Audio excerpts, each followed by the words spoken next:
Thank you, Mr. President.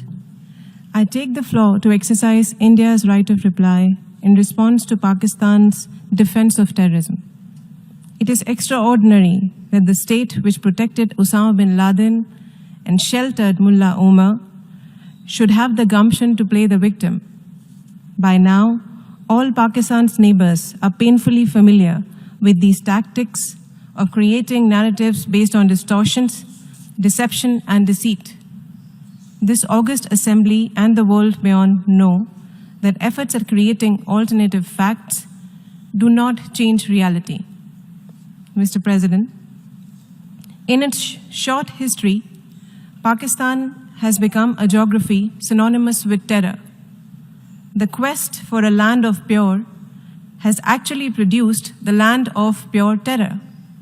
Pakistan is now Terroristan, with a flourishing industry producing and exporting global terrorism.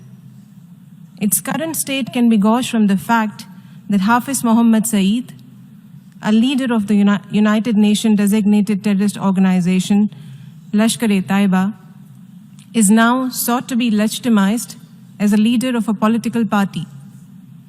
This is a country whose counter-terrorism policy is to mainstream and upstream terrorists by either providing safe havens to global terror leaders in its military towns or protecting them with political careers.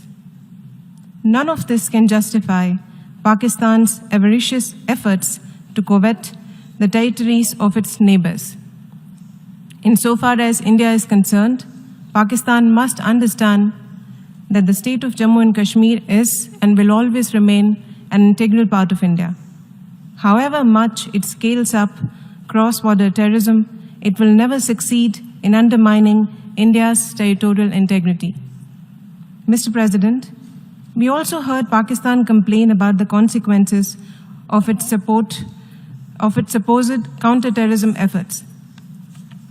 Having diverted billions of dollars in international military and development aid towards creating a dangerous infrastructure of terror on its own territory, Pakistan is now speaking of the high cost of its terror industry. The polluter in this case is paying the price.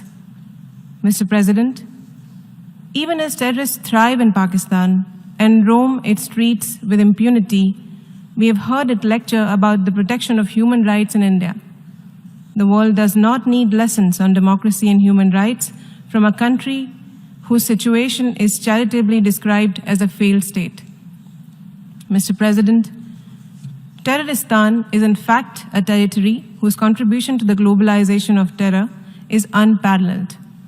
Pakistan can only be counseled to abandon a destructive worldview that has caused grief to the entire world. If it could be persuaded to demonstrate any commitment to civilization, order, and to peace, it may still find some acceptance in the Committee of Nations. I thank you, Mr. President.